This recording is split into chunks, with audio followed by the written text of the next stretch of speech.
Bismillahirrahmanirrahim. Assalamu alaikum students. Today I am going to deliver you lecture from 9th chapter of 10th class chemistry and my topic is law of mass action. Now what is law of mass action and who presented this law?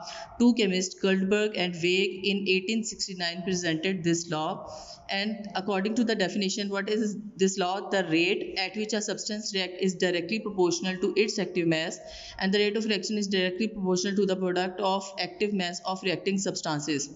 For the explanation, we can divide this definition to two parts. At the first part, you can see there is written the rate at which a substance reacts is directly proportional to its active mass. And which substance react? The reactants on an equation are the substances which react to produce a product. So the rate at which a substance reacts, this substance which are written on the reactant form, reactant place, is the substance which react is directly proportional to its active mass. It means active mass, also called molar concentration, or it is also takes as the weightage of a component. So you can take it as a weightage or molar concentration of a product of a reactant of a component. So the component reactant have some molar concentration or some active mass. As far as its active mass is concerned, more and more the active mass will more and more the active mass, more and more will be the rate of its reaction.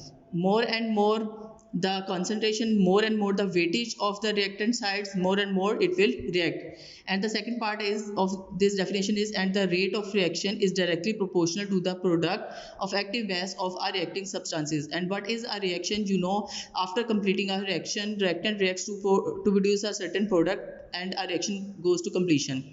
Then our reaction will complete. The rate of this reaction will depend upon the product, and product will depend upon the active mass of reacting substances, because product derive or product form after the combination of the reactants, after the combination of reacting substances. So product depends upon the active mass of reacting substances. As far as we concern the active mass of reacting substances, more and more the concentration of the reactants, more and more will they react and produce products, and that will depend upon the rate of the reaction. So we move further. Generally, active mass, I told you earlier, is considered as molar concentration having unit mole decimeter per cube, and it is always expressed as square brackets. I will explain it with the help of a reversible reaction. For example, that is a reaction A plus B goes to C plus D. Here A plus B are the reactants and C plus D are the products. And right above the arrowhead there is written KF. KF is the proportionality constant of forward reaction, because the above arrowhead we also write the forward reaction. A plus B react to form C plus D. So A plus B moves to forward reaction and form product. And when due to some circumstances C plus D or product side decompose to form reactants, then below the arrowhead there proceed reverse reaction. So Kr is the proportionality constant of reverse reaction. That is the complete reaction. Suppose A in bracket B, C and D. Within brackets are the molar concentration of A, B, C and D. As I told you earlier, the square brackets show the molar concentration of the reactants or the product of any species.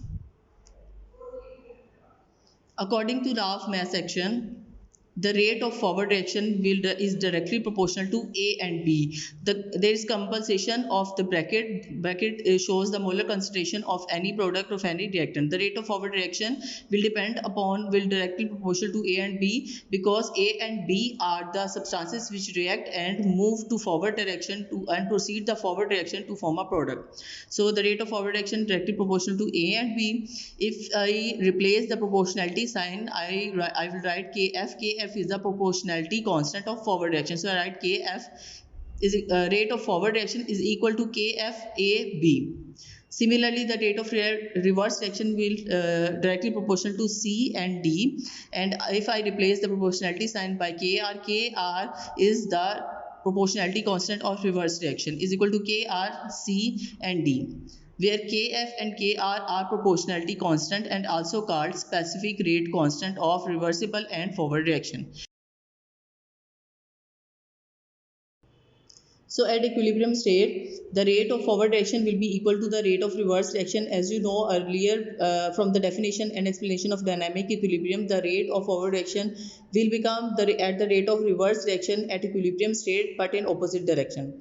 So by putting the values of rate of forward and reverse reaction, I can write it, you can write it KFAB is equal to KRCD. By cross multiplying it, KF over KR is equal to CD over AB. The brackets are compulsory because it denotes or it represents the molar concentration.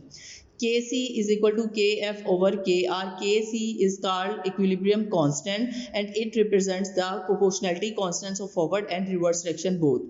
So I can write this equation as well. Kc is equal to CD over AB by putting the value of Kf over Kr, which is equal to Kc.